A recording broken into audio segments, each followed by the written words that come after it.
و بعدا پروازها کشوده میشوند یا که نه. سفارت جمهوری تاجیکستان در پاکستان، جمهوری تاجیکستان انتظار جواب فدراسیای روسیه.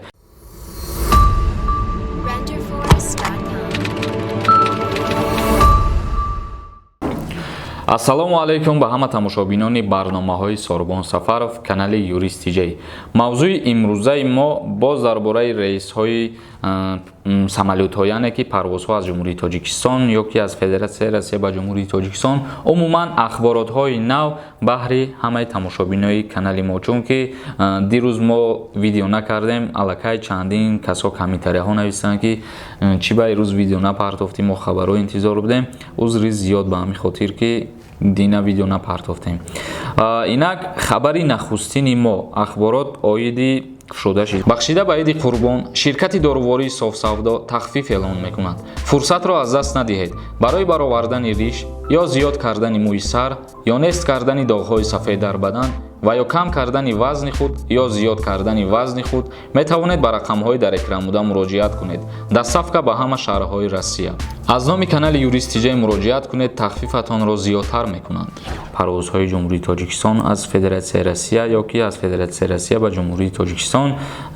Ози мо да шумо мехонем хабара. дар пайи хабарҳо бобати барқарор шудани хатсайрҳои байналмилалӣ бо Русия аз моҳи август Тоҷикистон ба Русия дархости расмӣ равон кард ки парвозҳои мунтазам миёни ду давлат аз нав роҳандозӣ шавад. Яъне ки аз ҷумҳурии Тоҷикистон ба Россия дархост аллакай равона шудагиай. Чӣ хеле ки мо қайд кардагем дар чандин видеоҳомон, гуфтагем ки ҷумҳурии Тоҷикистон интизори ҷавоби Федератсияи Россия.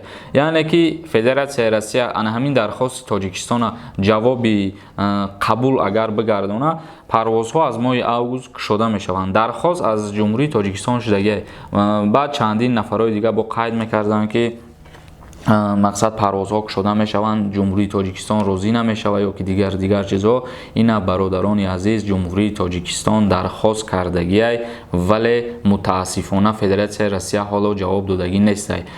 То 1 август ё ки ҳами 2 ё 3 августа Федератсияи Россия ба дархости ҷумҳурии Тоҷикистон бояд ҷавоб битиҳад ва баъдан парвозҳо кушода мешаванд ё ки не, аниқ мешавад. Ва боз як чиз дигара дар инҷа қайд кардан мумкин аст дар мавзӯи тасдиқ шудани болоравии нархи чиптаҳо. яъне ки нархи билет боз ҳам чӣ хеле ки мо гуфтагӣ будем 24 000 ё ки 30 000 муқаррар кардагианд, бо тасдиқ кард ширкати Тоҷик Air ки нархи чипта қимат мешавад. Ба чӣ хотир? Ба хотире ки 90% кормандои худша ба рухсати бемуздӣ фиристодагии ширкати Тоҷик Air аз сабаби банкрот шуданаш 90% коргароша ба рухсати меҳнатии бемузд равона кардагие. Ва боз Тоҷик Air қайд кардагие ки вақте ки парвозҳо кушода мешаванд, дар назар аст болоравии нархи чиптаҳо. Яъне ширкати Тоҷик Air аллакай тасдиқ кард ки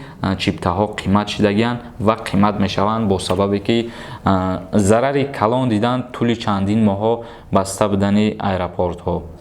мегзарем ба хабари дигар, яъне ки чандин бародаро, чандин нафарон аз мо пурсон мешиданд рақамҳои сафоратхонаҳои Санкт Петербург ё ки аз ягон давлатҳои дигара. ҳозир мо ба шумо рақамҳои мобилӣ, рақамҳои телефони чандин сафоратхонаҳои ҷумҳурии Тоҷикистон дар давлатҳои хориҷара мегем ва ҳар касе ки дар ҳамин давлатҳо қарор дошта бошад метавонад ба ин ҳамин рақамҳо занг бизанаву арзи шикояти худша ё ки барои номнавис кардан ба ватан омадан, умуман чӣ саволе ки оиди омадан ба ҷумҳурии Тоҷикистон дора, метавонад онаму рақамҳои сафоратхонаҳода занг бизанад, саволҳои худшона пешкаш бигардонанд. ҳозир мо ба шумо рақамҳоро мегем бародарони азиз. Консулгари Тоҷикистон дар Файзободи Афғонистон. Рақамҳои телефон +9 37 86 35 19 66.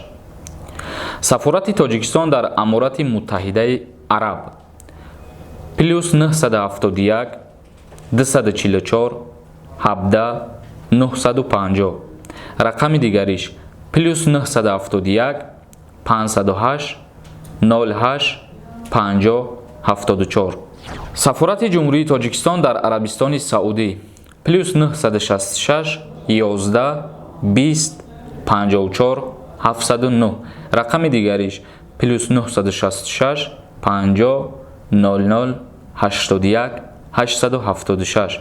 Сафорати ҷумҳурии Тоҷикистон дар Беларусия плюс 375 17 549 01 83.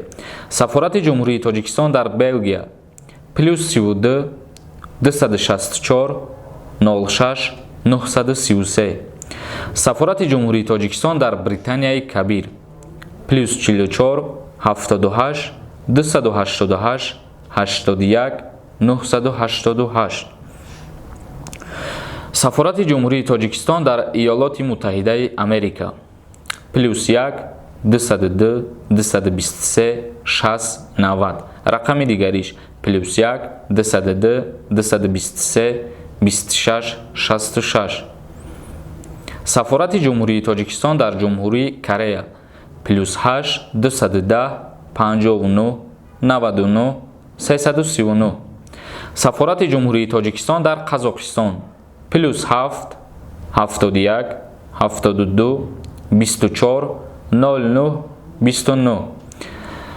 Консулгари Тоҷикистон дар Алмато плюс 777 75 88 31 15. Сафорати ҷумҳурии Тоҷикистон дар Қатар плюс 97 444 12 39 06. Сафорати ҷумҳурии Тоҷикистон дар Қирғизистон плюс 996 701 00 13 63. Сафорати ҷумҳурии Тоҷикистон дар Покистон плюс 923 32 50 50 899. Сафорати Тоҷикистон дар Россия плюс 7 495 69 04 186. Рақами дигариш плюс 7 985 74 01 212. Боз рақами дигариш плюс 7 926 41 10 961.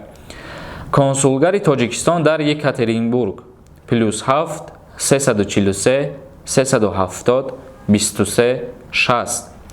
Консулгари Тоҷикистон дар Новосибирск плюс 7 923 10 02 223.